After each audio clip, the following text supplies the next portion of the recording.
Okay, here we go. We're going to start with the Old Testament lesson, which is Psalm 36. And the reason why it's separated the way it is I only have verses 5 to 10 as our Old Testament lesson, but I've got the whole psalm here so that we can read it through and just reflect a little bit on the psalm. So let's start with Psalm 36. Our theme once again is about generosity, and this week our theme is what, in terms of a grip, what do we hold on to, and what does God call us in faith to let go of? So to hold on to and to let go of. And this is a Psalm of David, and we'll just read it responsibly as it's printed, okay? I have a message from God in my heart concerning the sinfulness of the wicked. There is no fear of God before their eyes. In their own eyes they flatter themselves too much to detect or hate their sin. The words of their mouths are wicked and deceitful. They fail to act wisely or do good. Even on their beds they plot evil. They commit themselves to a sinful course and do not reject what is wrong. Your love, Lord, reaches to the heavens, your faithfulness to the skies. Your righteousness is like the highest mountains, your justice like the great deep. You, Lord, preserve both people and animals. How priceless is your unfailing love, O God. People take refuge in the shadow of your wings. They feast on the abundance of your house. You give them drink from your river of delights. For with you is the fountain of life. In your light we see light. Continue your love to those who know you. Your righteousness to the upright in heart. May the foot of the proud not come against me, nor the hand of the wicked drive me away. See how the evildoers lie fallen, thrown down, not able to rise. Okay. This is a psalm that is somewhat reflective of the very first psalm in the Psalm Psalter. It's a lot like Psalm 1, but in contrasting ways. It contrasts the ways of the righteous with the ways of the wicked. And one of the differences is that in Psalm 1, it starts with the ways of the righteous. Blessed is the man who. And then it talks about the wicked. In this one, it talks about the wicked and then talks about the righteous. And then at the end of both, there's a comparison to what happens to the wicked and to the righteous. In other words, what's their ultimate end. So the way of the wicked is what we see, and those are the parts I left out in the reading on Sunday because we're just focusing on God's generosity. So this isn't so much about God's generosity as God's law. And just what are the characteristics of the evildoers? That's the first thing just to notice. How does he describe the characteristics of the evildoers? What phrases point us in that direction? They don't fear God. They don't fear. There's no fear of God before their eyes. And remember, in both the Psalms and in the Proverbs, it's the fear of the Lord that's the beginning of wisdom. And here, the fear of the Lord is leading. The lack of the fear of the Lord is leading in another direction. So there is no fear of God. What else do we see? They don't realize that they're sinning. Yeah. Yeah, they flatter themselves too much. I think that's an interesting phrase. That is an interesting phrase. What is that idea about flattering themselves all about? They flatter themselves too much to detect their own wickedness. They don't have a reference point to determine what is good and what is bad. They don't flatter themselves. They flatter themselves. Now, another way to think about that is, who are they not flattering? God. They're accountable to no one. Right? So this is, again, I think it's a really great insight that Luther especially talked about, is that, and he used this phrase, incurvatus se. And he also said this, everybody has a God, and your God is whatever you look to for your highest good. Everybody has a God. In this case, who's their God? They flatter themselves. So, who are they looking to their highest good? Themselves. And if this is the standard, right, then what's good is what benefits me. What's bad is what doesn't benefit me. And as a result, they can't detect or hate their sin. Now, the fact that there is a sin outside of themselves tells you that this is a truth, that the law stands outside of us, not inside of us. And this is a big challenge in our culture right now because why? As long as I'm not hurting someone, I'm deciding, I'm not hurting anyone. I'm not hurting anybody else. It's situational ethics that's been around for a long time, but it's just really taken off. What's right for me is right for me. It may not be right for you, but that's your problem. That's your problem. Your truth is not my truth.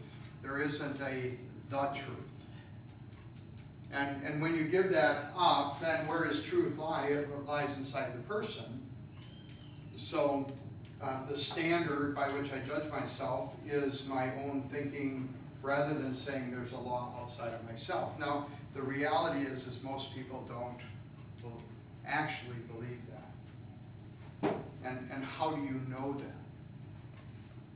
Because they're always looking for, all these feel-good books, all these feel-good, there was a rise in those feel-good books, but now there's a lot on magazines and stuff about the idea that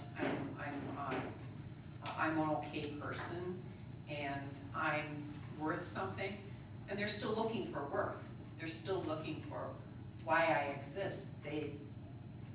So they're looking inward for all of that. So you think about all of the riots and stuff Yeah.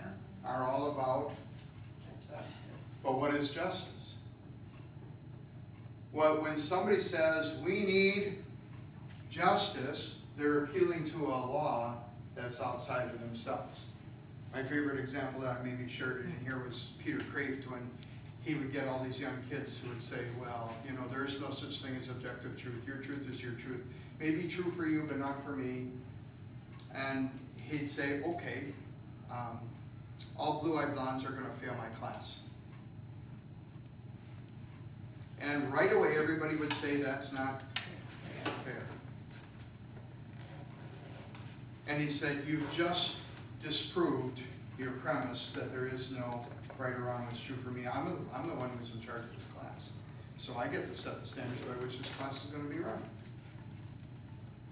The fact that you could say that's not fair means you believe there actually is a law or a justice outside of yourself. And the reality is that we don't live that way. We don't live with the idea that there is no law or justice outside of ourselves.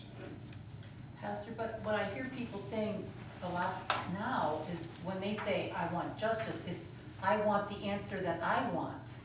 It's not what the law says, it's what I want it to be. If I don't like the answer we get, then I didn't get justice. Then I didn't get justice. But then nobody gets justice because a lot of people don't agree with them. Well, and that's why you have lawyers, I heard on the news last night with the guy from Tulsa, right? You have some people saying, well, he needs to be brought to justice. You got his lawyer saying he acted appropriately in every single situation, and the just thing to do is to keep him on the force and allow him to continue to be a policeman. And I think you're getting at exactly that people don't always want to look at the facts of an individual case, but they have an idea of justice in their mind, and unless I get my way, it's not just. It's right about feelings. I feel this way, therefore it must be right.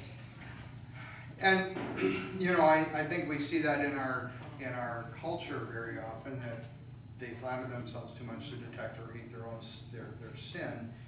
In the cavalier disregard for life or property, you know, somehow you can feel justified breaking somebody's window and going in and stealing their property because you believe there's been some injustice that's been done.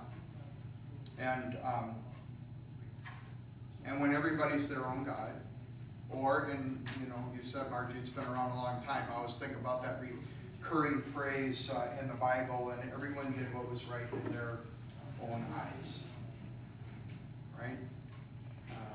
Book of Judges, it happens often. Everybody did what was right in their own eyes. Their own eyes, they flatter themselves too much to detect or hate their sin. And you think about Adam and Eve in the garden, God said, don't eat this one tree. You got all those other trees. What in them said, but that tree's better? Except the promise of Satan that they would be like God. And because they could be like God, the ultimate authority in their own life, the tree looked pretty good. But being the ultimate authority in your own life is not good when you're not God.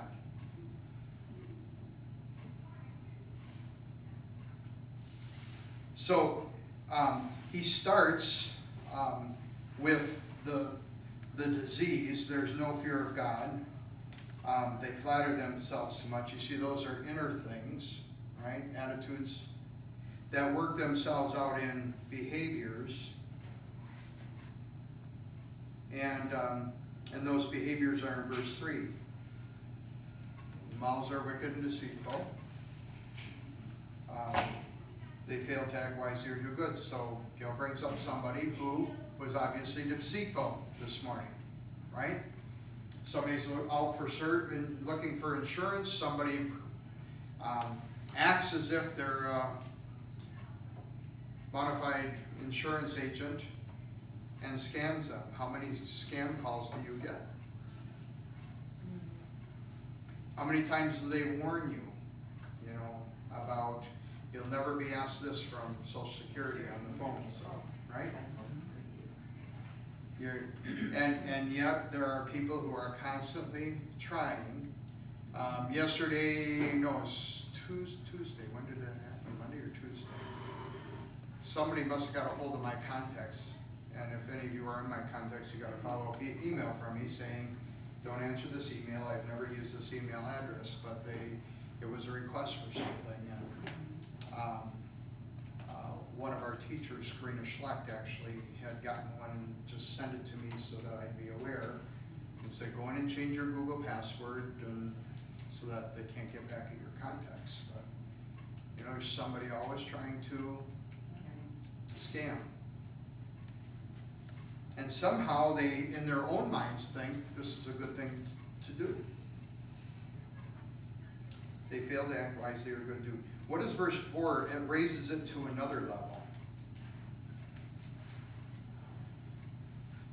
They don't even sleep without thinking of new ways to do something bad. To do something bad, right? So they're consumed with, how do I take advantage of somebody? Commit themselves to it. On their beds they plot evil.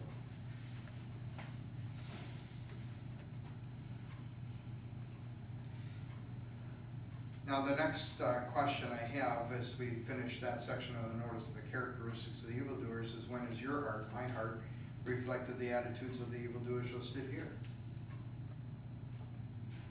And that last one sticks in my mind. Do you ever have somebody treat you so badly that you couldn't sleep at night, and so you're thinking, what can I do?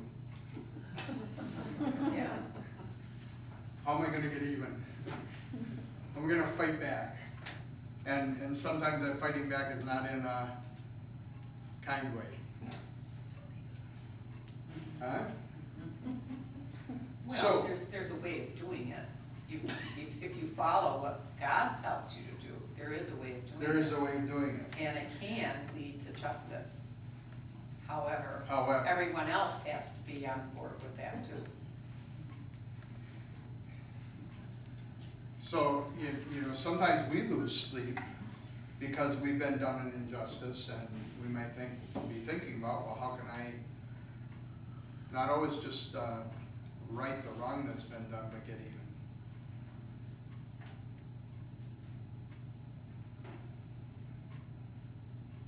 And then we act as if there's no fear of God in our eyes. So it's always good to think about, well, how he's describing somebody else, but let's remember that we too come under that same word of judgment.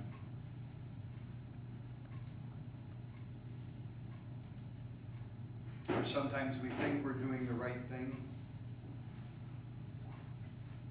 and then we come to realize a little bit later maybe that wasn't the right thing. For whatever reason,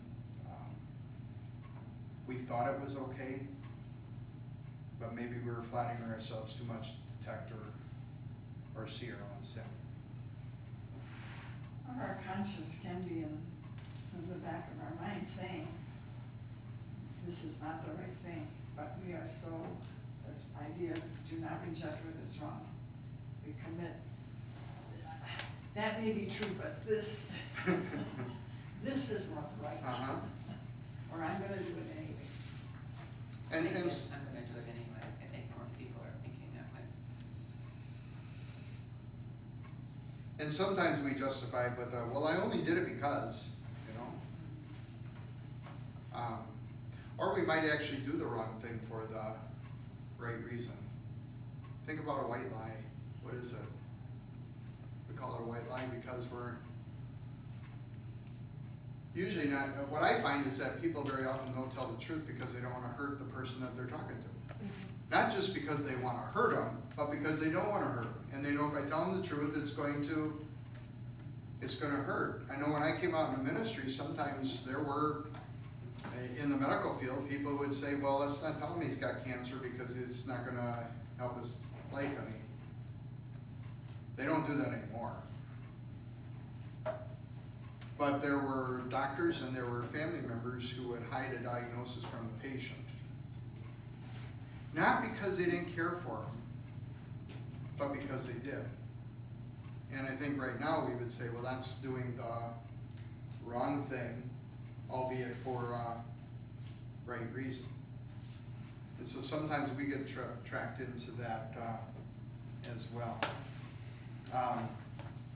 So the hard thing, I had a quote in a commentary here I kind of liked. It's Alexander Pope, the 18th century English poet. And this is what he says about vice. He says, vice is a monster of so frightful mien, as to be hated needs to be seen. Yet seen too often, familiar with her face, we first endure, then pity, then embrace. We first endure, then pity, then embrace. And that takes me back to Psalm 1, where he says, blessed is the man who doesn't walk in the way of sinners, sit in the seat of scoffers. But what's the third one? I'm gonna have to look at it. My memory's failing me. But it's the same thing. First you endure it, then you pity it, and then you Stand in the way of sinners or sit in the seat of mockers. or The first one is, who does not walk in the counsel of the wicked. wicked. Stand. So you're walking, and then you stand, and then you sit. End up sitting. Yeah. And And I heard somebody do it makes sense. You know, it's when you hear a off-color joke, and the first time you're aghast, and the second time you say, yeah, it is a little funny. And the third time you're telling it. Right? Who doesn't stand? Walk, stand, or sit. And so you've got this acceleration.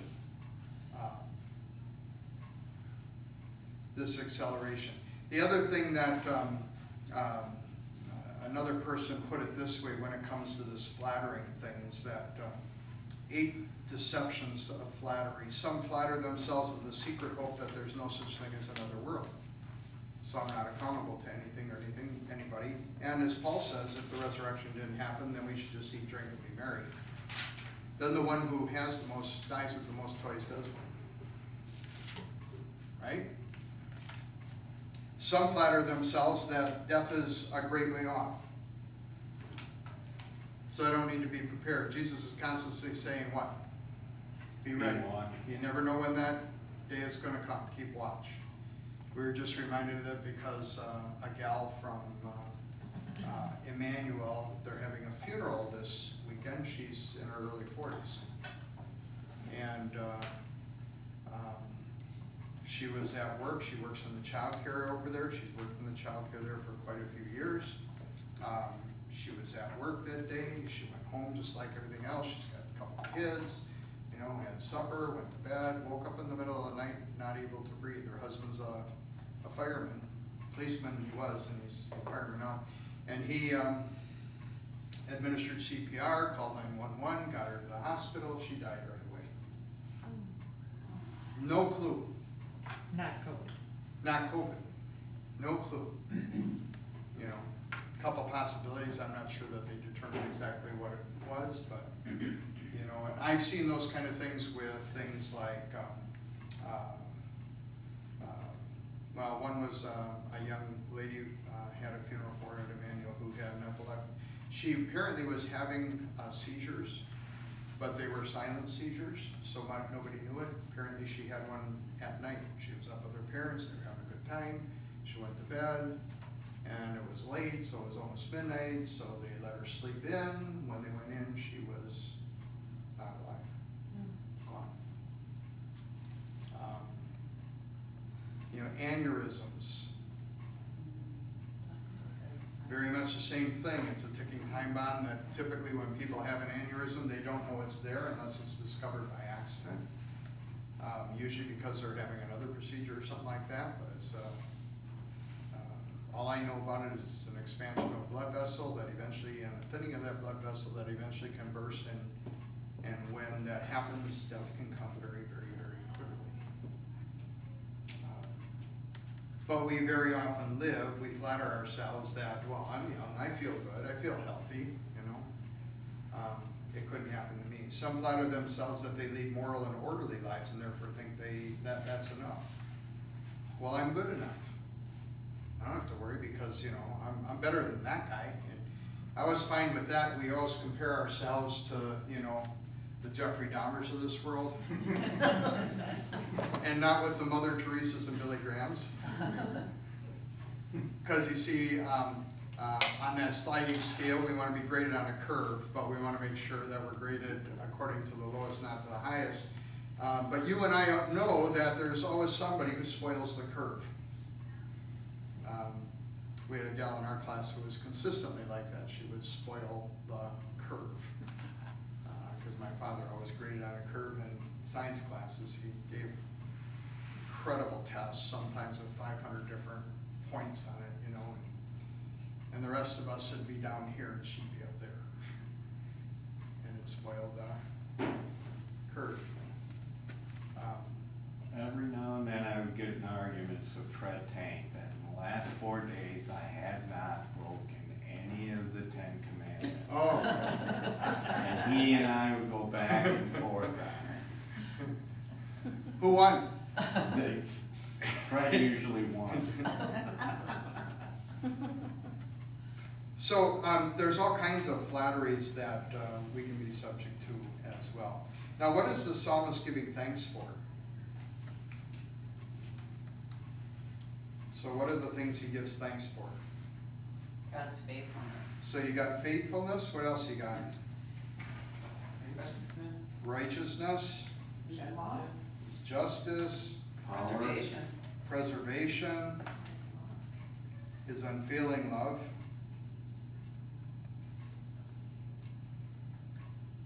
Abundance. The abundance. I would say when the taking refuge in the shadow, that would be protection. Life, just life in general. Just life in general, the source of life. Light for us to guide our way. You notice the difference here? The first set, all of the attributes or characteristics are about Sinners, evildoers. people. The second set, as David from A Believing Hearts gives praise to God, all the characteristics are about God. God. He's not focused on, you could say this is the publican and the tax collector and the Pharisee, right?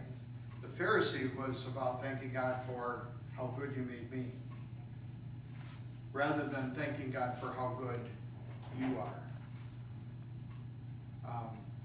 And David has that kind of attitude. You notice that all of the characteristics are about him. And you can divide them up in terms of physical and spiritual.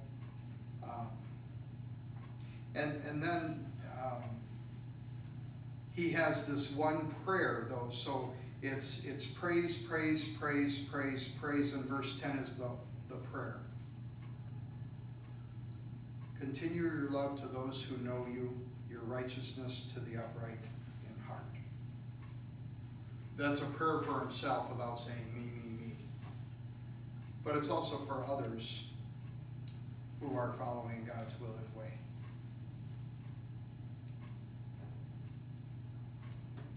And then the contrast is at the very end. May the foot of the proud not come against me, nor the hand of the wicked drive me away. See how the evildoers lie fallen, thrown down, not able to rise. So their end is already certain. And the last two questions I have here is, when has your heart seen the good God gives and trusted his faithfulness? And where do you go to develop that trust in God's righteousness and faithfulness?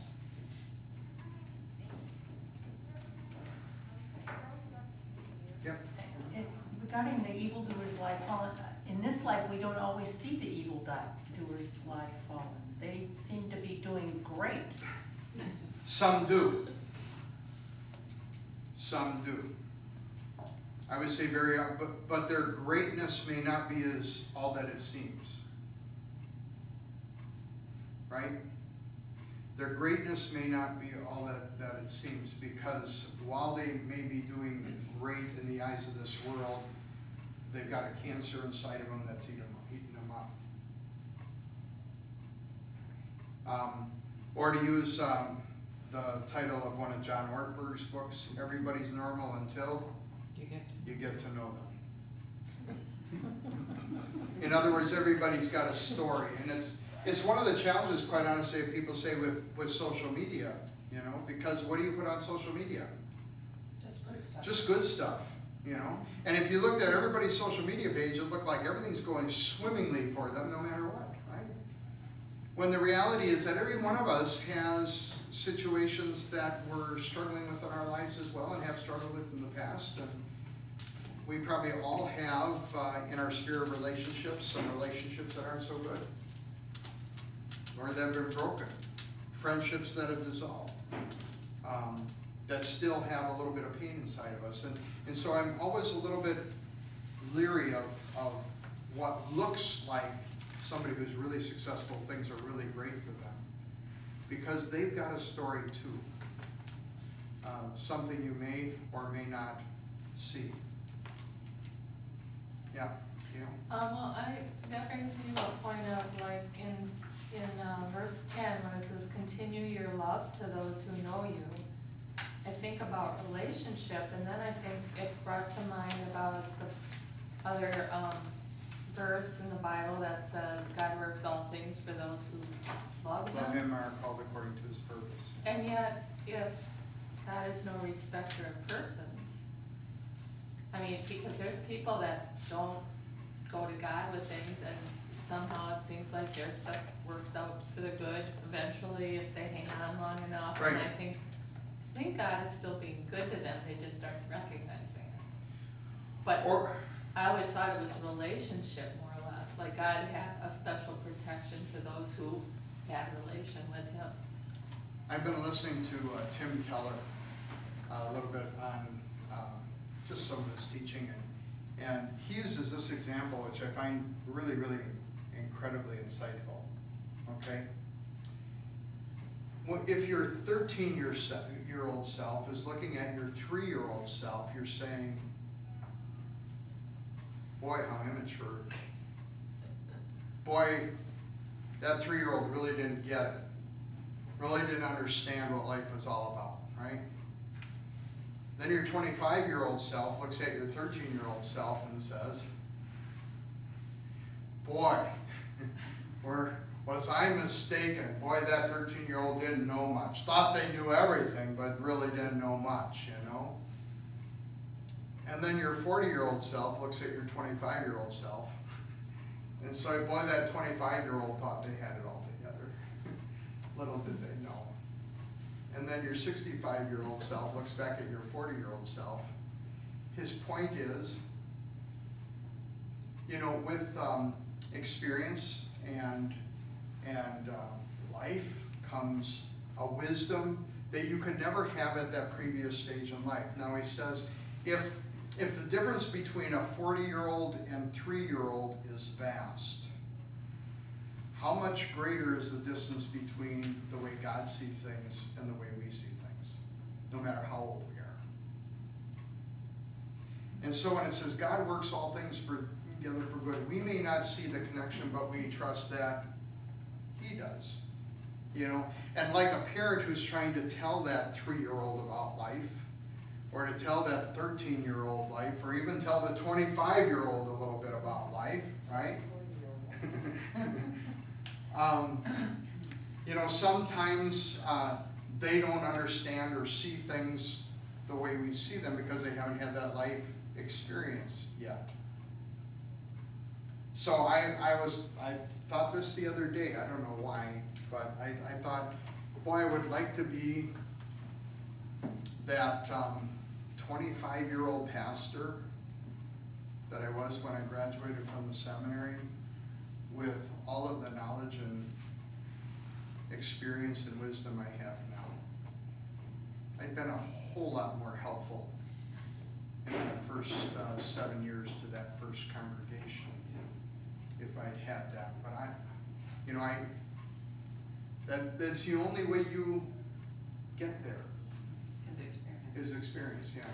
Yeah, but the other thing you learn, I mean, as I look back and I see where God's hand is, sometimes you just have to keep your mouth shut and let it happen to them. And that comes with wisdom too, because when you intervene or you interfere, they're not going to have that experience that they need to learn. And sometimes they have to learn the pain without you interfering, Right. and that's tough too. Yeah, sometimes when, especially if you're in a relationship with somebody who learns by experience, no matter what you say to them, they're not going to get it. And sometimes I think what you're talking about is so if this is a person's life and what you want them to do is to bottom out here instead of bottoming out here. That's really what an intervention for alcoholics and other drug abusers is trying to create the bottom, rather than have them reach the bottom in a natural way, because it's going to be a lot more painful and hurtful to them personally and everybody else if it's not stopped earlier. So what you want to do is allow that experience to certain amount of experience, and then you can step in and say things. But on the other hand, sometimes no matter what you say, it's not going to make a difference anyway. Right. So then they just have to experience it. I remember when Jerry and I went for Josh's college orientation stuff, and they pulled his parents aside and they said to us, now, parents, we want you to understand that you're going to get a frantic call from your child. Because most of your children have never gotten a C, some of yours have never gotten a B. They're going to get a B or a C, or maybe even a D here. Because you see, everybody who comes to this college has never gotten, for the most part, less than a B. And it is going to be traumatic for them. And you need to be prepared for that phone call. And that's why sometimes having those experiences a little bit earlier while they may not be the valedictorian of their class, might actually be better for them than if they were the valedictorian of their class and never experienced some kind of a failure, so that they learned how to deal with it while they were still around. Did you ever get a call like that? Oh, we sure did. Oh, we sure did. Should've listened to you, I should've got the bell boys. Yeah, I know what kind of difference. That, and maybe I should just quit and go work. They're offering me a really good job Yeah, at Miller Park. at Miller Park. Here's my office, I can go there. Here's today. where my office would be. They've already shown me, and the new, this was while we're still in County Stadium. And here they're building Miller Park, and then the guy took him over there and said, here's where your office would be, and here's how much I would pay you if you come work for me. But you gotta quit school. But you gotta quit school, Yeah, you hear that a lot. you know, so, I mean, it made us happy that he was a good worker and that his boss thought that much of him. But we told him there's only so many professional sports stadiums in the country. So if you're gonna be your boss, you do what your boss does, you realize that that's a very limited number of people who get to that point, you know? But yeah, I mean, so you have those calls. And you gotta help them work through it. And love them through it. Okay, that's Psalm 36. I got a feeling we're not gonna get to the gospel. So let's go to the epistle. Somebody wanna read Philippians 4 as our epistle for this week, and that has to do with the source of our ability to give by being content. And, so somebody wanna start reading there? Rejoice in the Lord. Rejoice in the Lord always. I will say it again, rejoice. Let your gentleness be evident to all. The Lord is near. Do not be anxious about anything, but in every situation, by prayer and petition, with thanksgiving, present your requests to God. And the peace of God, which transcends all understanding, will guard your hearts and your minds in Christ Jesus. Finally, brothers and sisters, whatever is true, whatever is noble, whatever is right, whatever is pure, whatever is lovely, whatever is admirable, if anything is excellent or praiseworthy, think about such things. Whatever you have learned or received or heard from me or seen in me, put it into practice, and the God of peace will be with you. I rejoice greatly in the Lord that at last you renewed your concern for me. Indeed, you were concerned, but you had no opportunity to show it. I am not saying this because I am in need, for I have learned to be content whatever the circumstances. I know what it is to be in need, and I know what it is to have plenty. I have learned the secret of being content in any and every situation, whether well-fed or hungry, whether living in plenty or in want. I can do all this through him who gives me strength. Yet it was good of you to share in my troubles. Okay. All right, this is in his letter to the Philippians. What do you know about context for this letter? Isn't he sitting in jail? Yep. This is one of his prison epistles.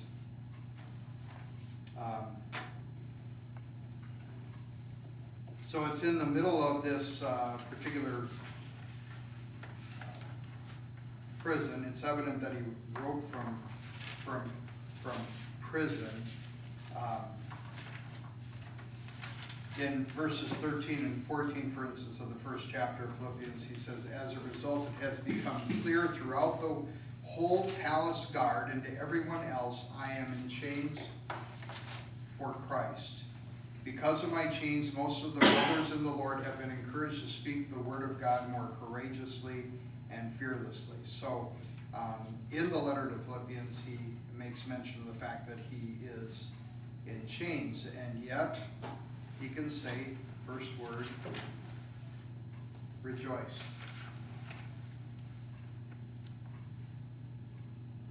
This song reminds me so much of Ken Koshi. We used to, Judy and Margie will remember this. We sang, he had a song that he wrote that we used to sing all the time in Yeah. choir about rejoice, rejoice greatly.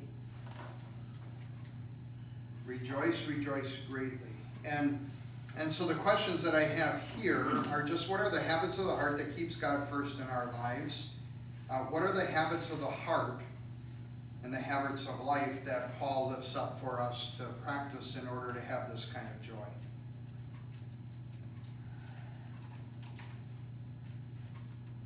Think about the good things. It says finally, have that kind of joy. Verse 8. In the end, he says, think about such things. And you have to keep your focus on Jesus, not a bigger TV. Oh, I see your TV's gone. You're very astute. So did it get installed? It is in the process. If you go into church, you will see that the one that's the confidence monitor on the balcony is already up and mounted. They were going to mount the other one. They have the wiring all done, but he wanted to bring some scaffolding in because of being on those steps. And because it's a really big television, it's 86 inches. So the two of them carrying it up a ladder and affixing it to the wall, they were concerned about without having a good solid base. So I didn't. Where's scaffolding? Are you? Right at the bottom of these steps.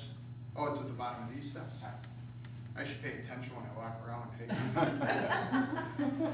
Yeah, so focus on Jesus instead of a bigger TV or a bigger car. Yes. Pastor. Too late now. Too late now. Well, that's so you can focus on Jesus and not have your head down like this, right? Yeah, what I had down in terms of some of the things that he encourages us to do is, first of all, to practice gentleness. He says, let your gentleness be evident to all. Now think about that. If anybody had a right not to be gentle, was maybe Apostle Paul, who was under arrest and in prison. It's a reminder that it's not just what you say, it's also how you say it, right? It's how you communicate. And you can, this is why he could say in that first chapter, as a result, it has become clear throughout the whole palace guard and to everyone else that I am in chains for Christ. So what's Paul doing while he's in chains?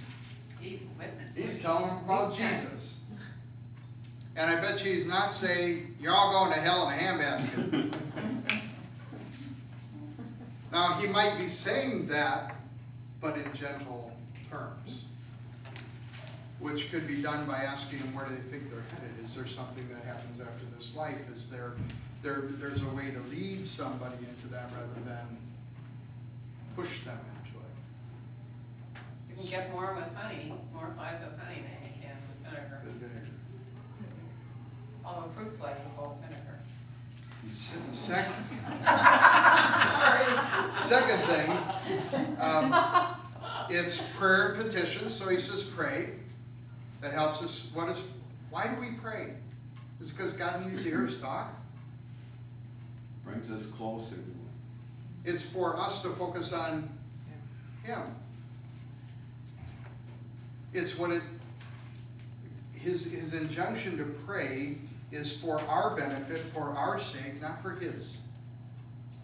He doesn't need our words. He already sees what our needs are, but that's for our benefit to enter into prayer. And what it does is it brings calm because we're talking to the one who is ultimately in control. And to do it with thanksgiving. What has Paul got to give thanks about? Well, if you jump to the end, what does he say? I've learned to be content.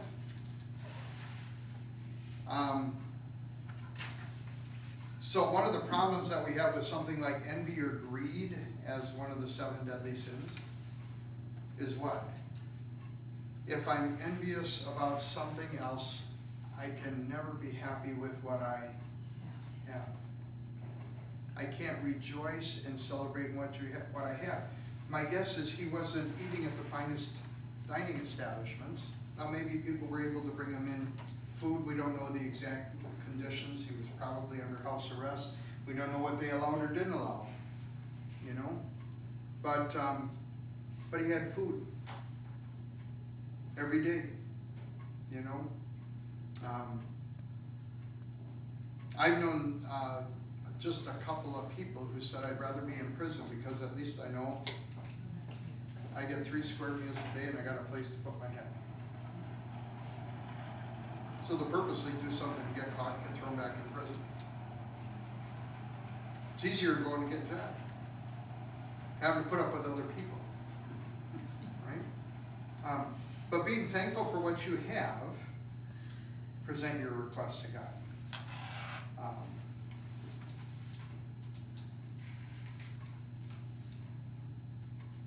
And then he says, focus on whatever is true, whatever is noble, whatever is right, whatever is pure. So where's your focus? Think about these things. And that's the count your blessings. And I've shared this in a sermon since I've been here. The research has been done that if you will say thank you to God for at least 3 to 5 things before your feet hit the floor when you get up in the morning, that they found that people who do that are more satisfied with their life and happier in their life. Because they're starting their day with Thanksgiving, with thinking about what they already have, what God has already blessed them with. And they know that even in, for secular people, people who don't necessarily acknowledge those things come from God, if they count those blessings, they're going to have a more satisfied, happier life. Yes? I also feel that if you think about what you had at one point, I mean, and those of us who have lost somebody dear and near to us, and I always thank the Lord for having done in my life, because he was an important part of my life, and part of the reason why I'm here or there is today, and that doesn't stop, so I can certainly be grateful for things in the past, and that's why I like this concept about think of such things, because it's not just about what you currently have, it's about the things that he gave you in the past. And I think he mentions that too, because he says, you know, be happy in all circumstances, and then he talks about the things that, you know, he had things, good things. Now he has some bad things, but he had some good things. Think on these things, because God is there to give you those things, or he even gave them to you in the past. In 2020, vision is really good with hindsight. You can see how God moved in your lives in ways that you did not expect. You know, that gave you opportunities that you had not envisioned. You know, I often said as a pastor, I never thought I'd ever be in Uganda building churches. If you'd asked me if that was ever going to happen in my life, even while I was a pastor here the first time, I said absolutely not. But God opened some doors, you know, through a particular individual who came to serve as an associate pastor that, you know, I've been there 4 times. And we've got friends over there, and people that we continue to support over there. And, you know, you can't see where your life is going to go, always. Okay? Somebody else had their hand. Oh, Karen. Yeah, I just was gonna say, I once heard a phrase that talked about how you should be thankful, and I can't remember the exact wording of it, but it was to the effect of, what if when you woke up this morning, all you had was what you said thanks for the previous day? It's just very, to me, it was very thought-provoking, that we have more than we think we have, and we don't always have that in the forefront. So just pausing to take opportunity to notice God's gifts in our lives. I would say a couple of other things that he says is in verse 9, he says, whenever you've learned or received or heard from me or seen in me, put it into practice. Do you have people who have mentored you in your life, who have taught you? And it's interesting that Paul can say this, you know, it's what you've heard or seen in me, put it into practice. And I'm sure he had plenty of things that he was embarrassed about because he could call himself the chief of sinners. But he's talking about a way of life of living with God. And when you and I have had people who have demonstrated in our lives what it's like to love and serve and be engaged in God, it's another thing to be thankful for. And then the other question it begs is, who are you a mentor for? Who are you influencing? Who in your sphere of influence, friends, family, neighbors, or can you influence? Put it into practice. What else? Well, this being content. Being thankful for people who share in your troubles. You know, that's verse 14. Yet he was rejoicing in the fact that these people cared about him and demonstrated it in real ways.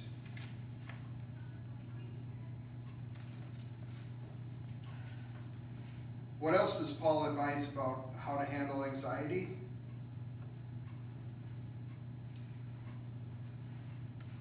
Where does anxiety come from?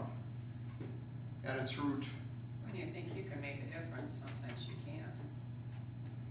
it's when you fear, trust, or love anything more than God.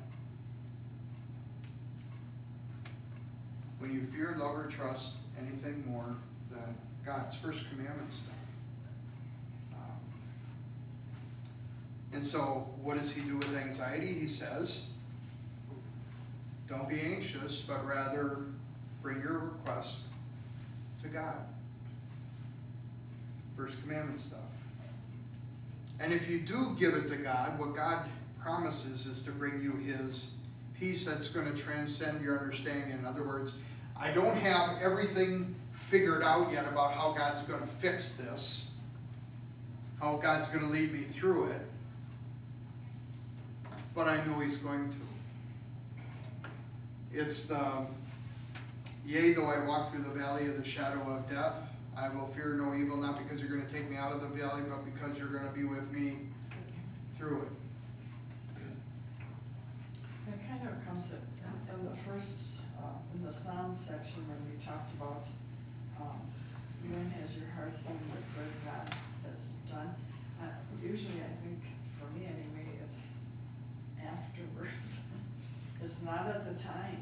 And you have enough of these experiences that that does lead to more trust. Trust, yeah. Because trust is not something you flip it on and off like a light switch. It builds because somebody earns your trust. And the same thing is true with God. As he demonstrates that he's faithful in our lives, he earns our trust. Our trust grows deeper. I had an experience with that. It was on an airplane, a puddle jumper. It was, I think, 40 people, two on either side, propellers, so, you know, all that going. No flight attendant, the co-pilot pulled in the steps. And I think it was flying from Nashville back here. And we flew into a storm. And we kept dropping. As we hit this airport, it was, I used Really to scary. fly all the time, and this was the scariest flight I've ever been on. And I realized two things. I couldn't do anything to help the pilot. I could not do that. And I couldn't get off the plane. And it was there was nothing I could do. I had to trust in God. And this peace, like, it's gonna be okay. It's just gonna be okay. And I was fine for the rest of the flight, but it was almost a physical feeling. You could feel it. Yeah. God's peace washing over you so that And obviously, I'm still here. you're still here. Any other 39 people do. You've never flown on a puddle jumper since. You know that's actually true. You gotta stay away from those puddle jumpers. Yeah. One of the opposites of contentment is covetousness. How does your life in Jesus assist you in being content, not covetous?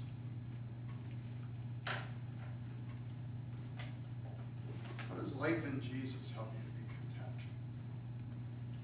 It reminds you that if he can take care of the birds and in the air and the animals and the squirrels and whatever, that he can certainly take care of you because he loves you probably more than the animals, although he loves animals, so. He made them. He made them. Wasn't their fault that there's sin in the world. I think there's two perspectives that the Bible gives us that helps us with this. One, it would be an argument from the lesser to the greater, and the other one is known as an argument from the greater to the lesser. So the one you're raising, Karen, is the one in Matthew in the Sermon on the Mount, and where he says, consider the lilies of the field, consider the birds of the air. God takes care of them, and if God's going to take care of things like this, isn't he going to take care of you because you're the crown of his creation? In the book of Genesis, it says you were created in the image of God. You're a reflection of him in this world. And we don't know about the animals, but we do know about us, and we're going to live forever. So if God is going to take care of the birds which are here today and gone tomorrow, the grass that's thrown into the fire, how much more is he going to take care of you? See, that's an argument from the lesser, something that's lesser to something greater. How does the argument from greater to lesser go? That one's in the book of Romans. If God didn't spare his own son, how will he not also give us all things? If God did this for you, then won't he do this for you? I like to use the example of a car. How much does an average new car cost today? Depending on your taste. I don't know, can you get one for under $20,000 yet? Probably one of those little ones. But you'd say, probably I would say an average cost is, maybe 30 to 40, I don't know, $1,000. So you spend $30,000 to $40,000 on a car and it needs a $30 oil change. Are you going to do it? Not for $30. Or are you going to say, I still have a mechanic who will change it if it's regular oil for $24.95, yes. But most cars don't have regular oil Right. anymore either. Yeah, most of them use the synthetic or blends. Yeah, but we'll say $50. Yeah, that's more like it. Okay? If you're spent all of this, aren't you going to also do this? Or are you going to waste this because of this? That's an argument from the greater to the lesser. And I think it's marvelous that in God's Word, he covers us both ways. Maybe he just knows how likely we are to worry and to be anxious. And so he lays before us both of those arguments. I think the better one is that argument of the greater to the lesser. It's one of the reasons why I think Jesus can say, if you remain in me and I remain in you, then you'll bear much fruit. Or continue in my word, and you'll know the truth, and the truth will set you free. So I always think about it this way. When I get anxious, I need to just stand at the foot of the cross and realize that after Good Friday, Easter was coming, God had that, and he's got me in the same way. So my security in those times is when I go stand in the foot of the cross and look up in the eyes of my Savior who died for me.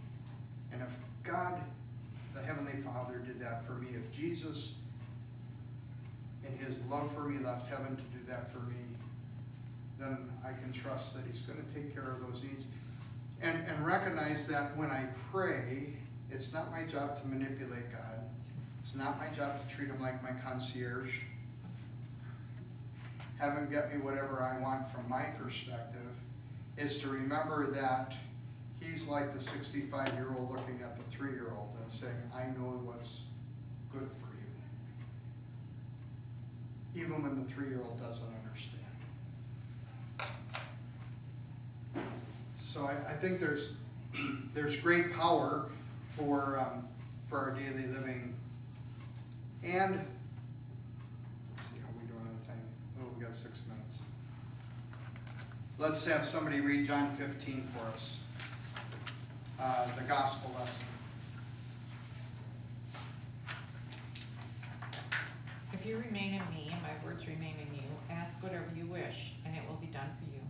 This is to my Father's glory, that you bear much fruit, showing yourselves to be my disciples. As the Father has loved me, so have I loved you. Now remain in my love. If you keep my commands, you will remain in my love, just as I have kept my Father's commands and remain in his love. I have told you this so that my joy may be in you and that your joy may be complete. My command is this: love each other as I have loved you.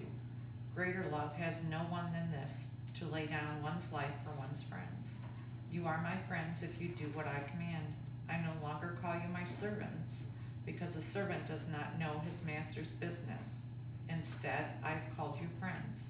For everything that I learned from my Father I have made known to you. You did not choose me, but I chose you and appoint you so that you might go and bear fruit that will last. And so that whatever you ask in my name, the Father will give you. This is my command: love each other. So these are the words that Jesus spoke to his disciples. It's John 13 through 17. Before he's arrested in the garden, he's here after the supper in the upper room, and he says these words. And what focus does he give to them?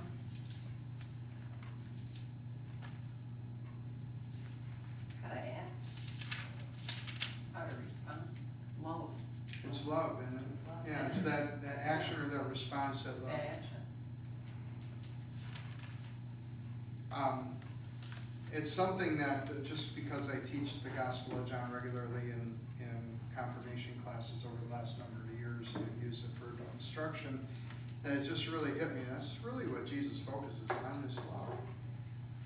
It's while it's true that he wants us to be faithful to his word and to be right in our teaching, where he really focused with his disciples as he was getting ready to leave them was just saying, love.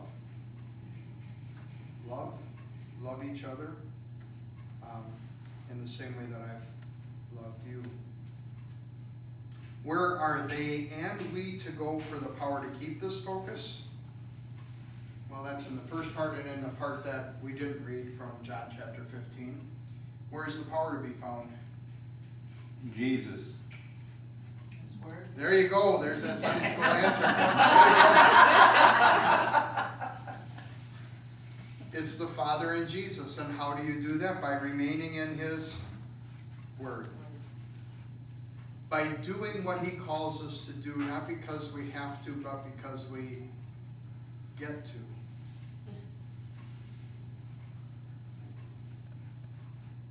But because we get to as a response to his love for us.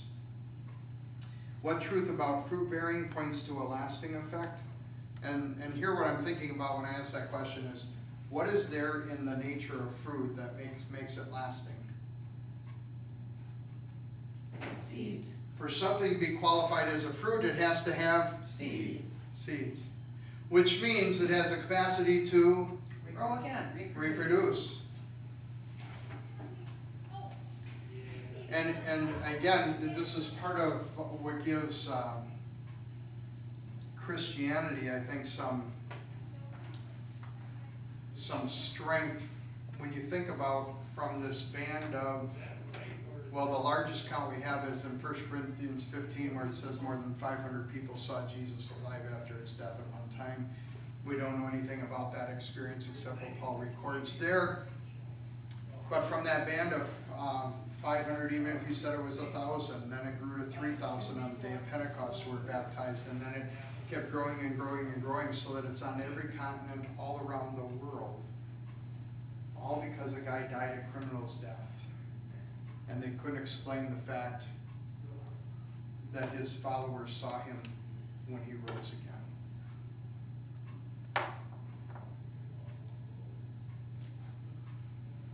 And how do you and I become a part of that train? It's because Christians had Christians who, followers of Jesus, led other people to follow Jesus, that led other people to follow Jesus. It'd be interesting to track based on the average length of life, how many people had to pass that message along to get it to you and me over the last 2020 years. And I heard a pastor say one time, some presentation he was giving, he said, and 12 guys started it.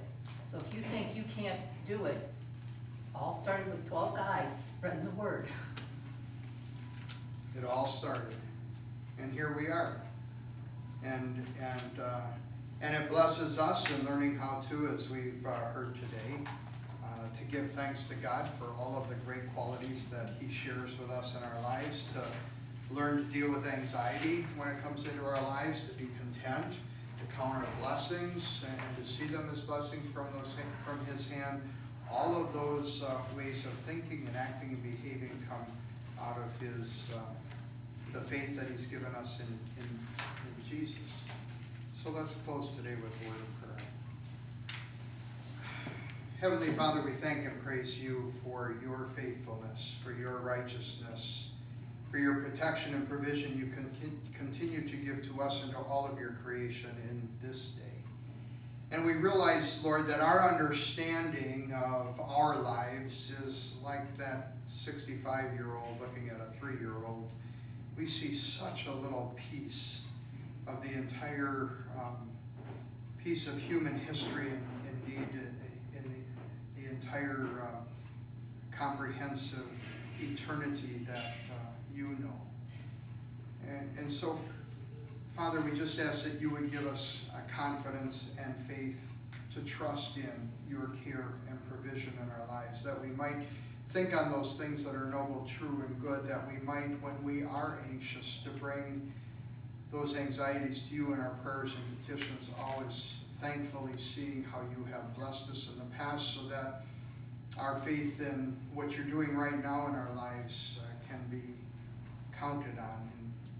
And we ask, Lord, that You'd help us as we count our blessings, especially in this month of Thanksgiving, even in the midst of times when we're not going to be able to get together with all of our family members as we might otherwise do, to still count the blessings that we have each and every day that come from Your hand. Be content with the blessings that You give to us each and every day.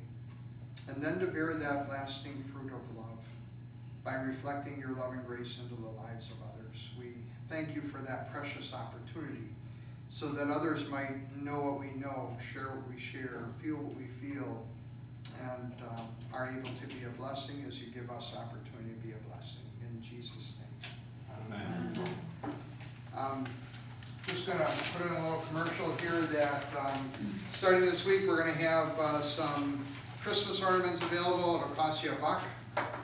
Costs us just a little bit more, but we take some of that out of our evangelism budget.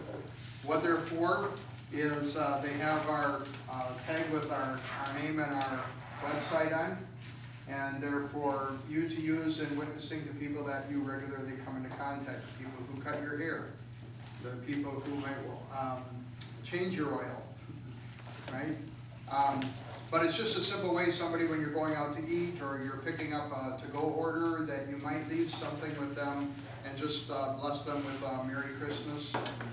And they're all Christian ornaments. These two say His name is Jesus. This one is just a manger scene. They're both manger scenes, but there are a few of them here. It's just something I've used in the past and just encourage you to do. Of course, if you're going to do that, you can't be cheap on the tip, because that'll leave a bad witness. Okay? But it's just an opportunity, we'll have those out this weekend, so if you'd like to pick some up, to share a little Christmas, encouragement, share the birth of Jesus with, some people that you regularly come in contact with, that would be great, all right? See you Sunday or next week.